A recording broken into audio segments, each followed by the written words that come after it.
سلام و عرض ادب دارم خدمت شما همراهان همیشگی. امیدوارم هر جا که هستین حال دلتون مثل همیشه عالی باشه. بدون شک بیشتر شما جف بزوس مؤسس آمازون رو میشناسین، کسی که در جوانی کسب و کار خودش رو راه انداخت و در حال حاضر یکی از پولدارترین و موفقترین افراد در سراسر جهان به حساب میاد. امروز قراره درباره زندگی جف بزوس براتون 4 نکته رو تعریف کنیم که اگه بهشون رعایت کنین رسیدن به موفقیت براتون حتمی میشه. پس حتما تا آخر ویدیو همراه ما باشین. اگه هم تا الان چنل ما رو سابسکرایب نکردین محبت کنین چنل ما رو سابسکرایب و زنگوله بغلش رو هم فعال کنین. مرسی از همراهی شما. 4 درس از جف بزوس. جف بزوس مسیر پرفراز و نشیبی رو برای موفقیت طی کرده. حتی در سالهای ابتدایی فعالیت خودش سود چندانی رو هم به دست نمی آورد و حدود 1 سال دچار بحران شدید مالی بود. اما بعد از اون مثل بقیه افراد موفق با هوشیاری خودش سعی کرد اوضاع رو به نفع خودش برگردونه. خیلی از ما دوست داریم مثل جف بزوس تبدیل به یک فرد موفق و پولدار بشیم، اما راه و روش موفق شدن رو بلد نیستیم. یا شاید هم در ذهن خودمون تصور میکنیم که موفقیت فقط برای یک عده خاصیه و هر کسی نمیتونه به اون دست پیدا کنه. اما این موضوع حقیقت نداره. هر کدوم از ما اگه سعی کنیم راههای موفقیت رو یاد بگیریم بدون شک به اون دست پیدا میکنیم. ریچارد سنجون کارآفرین و نویسنده آمریکایی میگه موفقیت راز نداره بلکه راه داره. جف بزوس از اون دسته آدماییه که میتونه الگوی خوبی برای کارآفرینا و افرادی باشه که دوست دارن به موفقیت برسن. پس بیاین با هم دیگه 4 درس رو که باید از جف بزوس بیاموزیم با هم مرور کنیم. درس اول، بهترین تیم ممکن رو برای خودتون فراهم کنید. یکی از مهمترین حقیقت‌هایی که درباره آمازون وجود داره اینه که آمازون یک تیم فوق‌العاده داره. افرادی که در آمازون استخدام میشن جزو بهترین ها هستن. در واقع در هنگام استخدام از اونها سوالات کلیشه‌ای نمیپرسن، بلکه سوالات کلیدی از اونها پرسیده میشه. باورش هم نمی‌کنین که سوالاتی که با مهارت اونها ارتباط مستقیم رو داشته باشن از اونها میپرسن. در ضمن فرایند استخدام در آمازون به طور مرتب انجام میشه تا کسانی که استعداد زیادی دارن در این تیم استخدام بشن. اگه میخواین کسب و کاری رو شروع کنین یا برای انجام کاری نیاز به یک تیم دارین، باید سعی کنین که به جای اینکه از دایره دوستان یا اقوام تیمتون اونها رو انتخاب کنین، به سراغ پیدا کردن افراد جدید با استعدادهای عالی برید تا نتیجه بهتری رو هم بگیرین. درس دوم، از اشتباهات خودتون درس بگیرین. همونطور که گفتیم شرکت آمازون همیشه موفق عمل نکرده، بلکه در بحره‌ای از زمان نیز دچار اشتباه و شکست شده و چندین بار نوساناتی رو هم داشته و گاهی تا مرز ورشکستگی هم پیش رفته. اما جف تحت هیچ شرایطی خودش رو نباخته. اون معتقده بدون شکست ابتکار و نوآوری معنایی نداره. در حقیقت وقتی شرایط ما بالا و پایین میشه دنبال راه حل میگردیم. اگه همیشه شرایط یکسان باشه هیچ وقت پیشرفت نمی‌کنیم. و گاهی افکار خلاقانه و جدیدی به ذهن ما میرسه که میتونه شرایط ما رو به طور کلی عوض کنه. پس ازشون نباید غافل بشیم. جف بزوس مجبور بوده با شرکت‌های مختلف و بزرگی رقابت کنه و گاهی هم دچار اشتباهات فاحشی شده.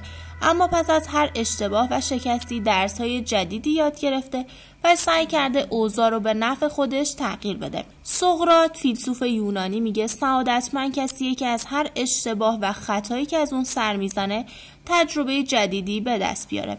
پس وقتی در کار و زندگی خودتون اشتباهاتی رو انجام میدین که حتی باعث شکست شما میشه، به جای اینکه خودتون رو سرزنش کنین سعی کنین از اون درس بگیرین و قوی‌تر از قبل برگردین. درس سوم، میانه رو باشین و صرفه جویی کنین. یکی از بزرگترین حقیقت‌هایی که درباره آمازون وجود داره و باعث موفقیت شرکت آمازون و جف بزوس شده صرفه جویی در این شرکته. آمازون از همون روزهای ابتدایی سعی کرده با میانه روی و صرفه جویی کار خودش رو پیش ببره.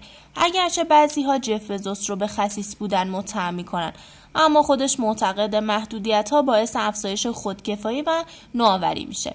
من کسی رو میشناسم که در ابتدای تأسیس شرکت خودش هزینه‌های بسیار زیادی رو خرج دکور و لوازمش شرکت کرد، اما جالبه بدونین شرکت اون بعد از 2 سال فعالیت دچار ورشکستگی زیادی شد و حالا فقط اون مونده و بدهی‌های زیادش.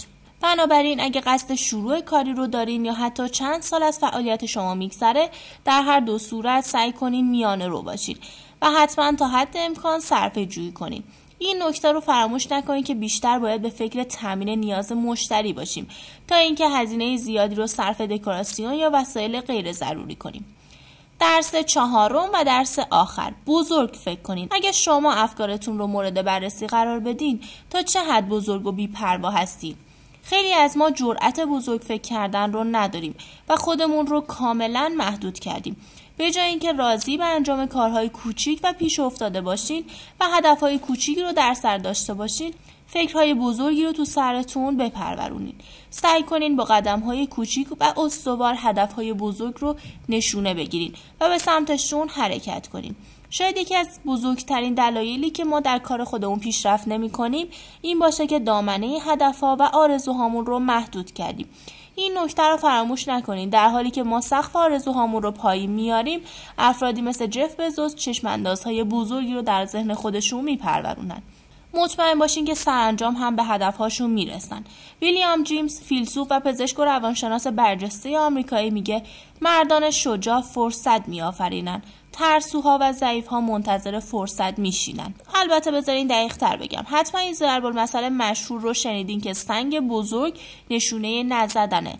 در حقیقت یکی از عواملی که باعث شده جف بزوس تبدیل به یک مرد موفق و ثروتمند بشه این بوده که اون کار خودش رو به صورت عاقلانه شروع کرده و کم کم اون رو هر روز توسعه داده. در حقیقت اون با قدم‌های کوچیک و سنجیده به سمت هدف‌های بزرگ رفته و هر سال بیشتر از قبل کار و فعالیت خودش رو گسترش داده. بنابراین اگه شما صاحب کسب و کاری هستین، خودتون رو دست کم نگیرین. بزرگ فکر کنین، هدفهای بزرگی رو برای خودتون در نظر بگیرین و با قدم‌های استوار و کوچیک به سمت اونها قدم بردارین. برای موفق شدن باید بلند پرواز باشین. البته از نوع عاقلانه. شما چقدر بلند پروازین و برای موفق شدن مانند افرادی مثل جف بزوس چه کارهایی رو دارین توی زندگیتون انجام میدین؟ نظرات زیباتون رو برای ما کامنت کنین. ما همیشه منتظر شنیدن نظرات زیبا و ارزشمند شما هستیم. مرسی که تا آخر ویدیو همراه من بودین. اگه ویدیو رو دوست داشتین حتما اون رو لایک و با دوستانتون به اشتراک بذارین. روزگارتون خوش.